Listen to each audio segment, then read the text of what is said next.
Wood Nation, what's going on, bros and bros? Look, man, this is Wood Junior. I trust all as well. We're about to go pick up my bike, got it out the shop, got everything taken care of, upgrade. So when we do this ride, he got his rotors replaced, 3-fluid flush with synthetic oil. What we did notice is when he brought his bike in, we were looking at his brakes. We tested his brake fluid. It was at a moisture percentage. It was over 4% moisture, which generally is not good, and you want to get that replaced, or else your brakes could get affected. Exactly. How they work. Yeah. Your moisture, I believe it should be under 2%. Awesome. So whenever you get that in, if they give you a call about that, you should get it replaced. So I got the brake fluid and the clutch, all that replaced, the fluids, everything. Yeah. Done. Okay. All that was flushed and replaced with new fluid. Cool. How much did I pay then? Like what, 30 bucks? No, man. Let's see. Looks like you paid about $1,700. Yes, right there. bro. Look, Ben, I know that's a lot, but is that worth the money being on two wheels? Like, if you enjoy riding your bike, keeping up with that maintenance, it's really important. It's really important, man. So yes, don't be like, oh, Wood, that's a lot, bro. Listen, these are two wheels that we're riding on, bros and broettes. So look, y'all got to be careful, do everything y'all can to make sure y'all ride safe, right? And then I'll be back another 5,000 miles.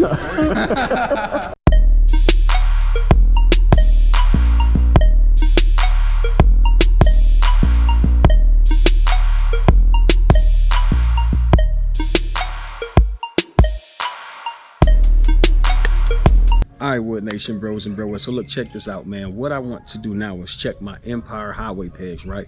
Because when you're traveling long distance, you want to make sure you are comfortable. I'm not talking about no.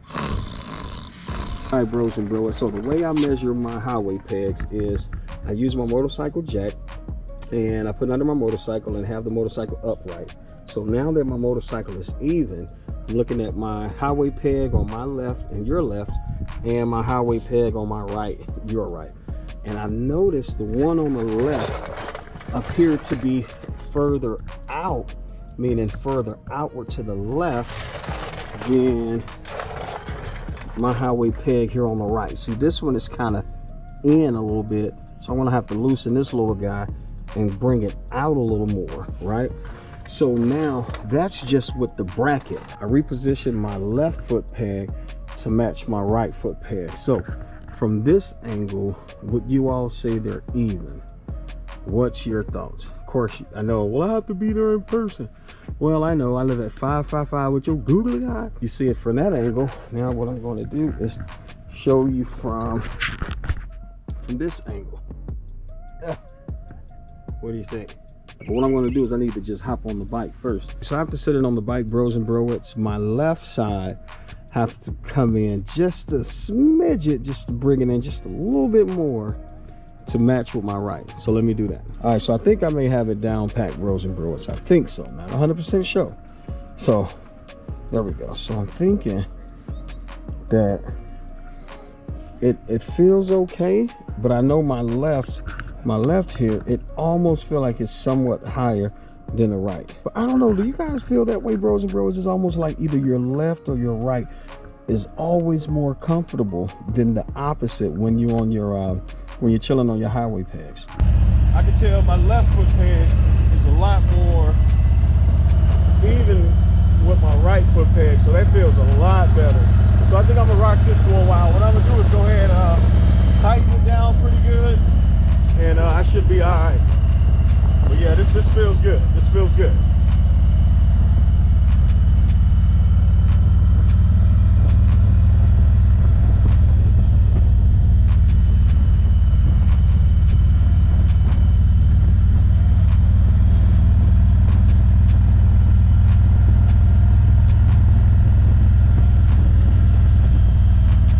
Yeah, some people ride like this. Some people ride like this. Some people ride like that. You know, to each his own, honestly. Yeah, I think this feels good, so. I don't know, I may throw 800 miles on the bike tonight. No, I'm just kidding. Yeah, this feels good, guys. This feels a lot better. All right, so I'm gonna go ahead and torque it down, man. A lot better. Now, I know some of you all were suggesting that I get a clutch shifter. I guess that's what this is called here, but man, I tell you, it's been doing pretty good, man. You know, for those who follow the channel, you guys know this came with the bike. Of course, this is the stock clutch shifter, I guess. But yeah, man, me and wifey rode to Sturgis. I've been to the Keys, Tell of the Dragon. You know, just trying to say that, you know, this thing has withstood the most treacherous times, and it's still rocking and rolling. You know what I'm saying? 2,000-mile IBAs, you know, 1,500 miles in under 24 hours, or 1,500 mile in under 24 hours, the other 1,500 miles in under 30 hours.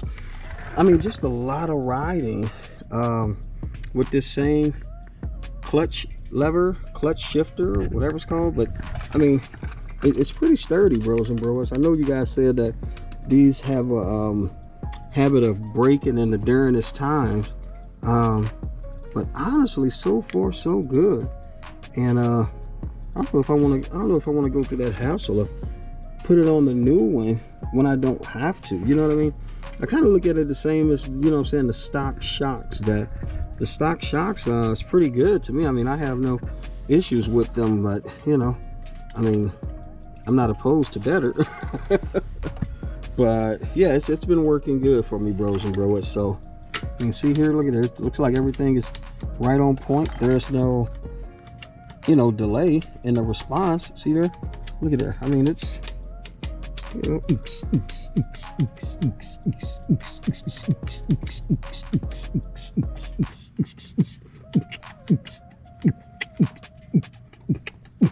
clutch shifter. But look, check this out though. So here is my right side of my saddlebag, right? This is everything that I have that I'm going to be rocking on my upcoming I-10 end-to-end trip, hosted by Big Sarge. 2 thumbs up to that guy, man. Which have the I-10 end-to-end social experiment challenge, and I think that's awesome, dude. Well, not so much as a challenge, but it's a social experiment to help the next rider out. So I have my heated gloves, right? That's my shirt there that says, "Not today, Satan, with your googly eye." These are my heated gloves, right? I'm not gonna go through everything, but this is my little toolkit. Now I know I'm probably sleeping on my toolkit, man, but this is literally all I have. So I don't know how much is this gonna help or not gonna help, but that's what I have for my toolkit, right? This is my rain gear, earphones, heated gear, first aid kit, earplugs, and tire kit, and I have my jump pack in the garage I need to put in here as well. And underneath there is my rain boots, right? These are my Harley rain boots under there. So this is going to be pretty much the right side of my saddlebag. That's how it is there right now. I do, bros and broers, need to get a right heated glove, because no, I think it's my left. Yeah, so my left heated glove is not performing, but my right one is. So I don't know why that stopped working. I have no idea. So I definitely want to probably try to get that before I take this trip. But if not, I mean, I still should be fine, right? Now here is where I'm going to have my clothes. All I'm going to have, honestly, is about 7 pair of undies, pretty much my undergarments, socks, probably 5 or 6 pair of black jeans, undershirts, and that's literally it. Man, I am not packing my tour pack. For those who follow the channel, you guys know that I have a tour pack. I removed my backrest, my luggage rack, and I put my tour pack there. But man, it's enough that I have my little cup holder here, man, that I can't wait to take off as soon as I get back. I don't want to have my tour pack on too. You know, next I'm going to be drinking just straight black coffee. No.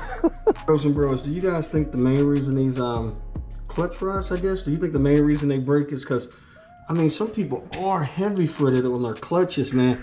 Like, I'll see people get on their bike, they're like, oh, you know, and I don't know if it just kind of knock it out of whack throughout time, but I mean, so far mine's just silent.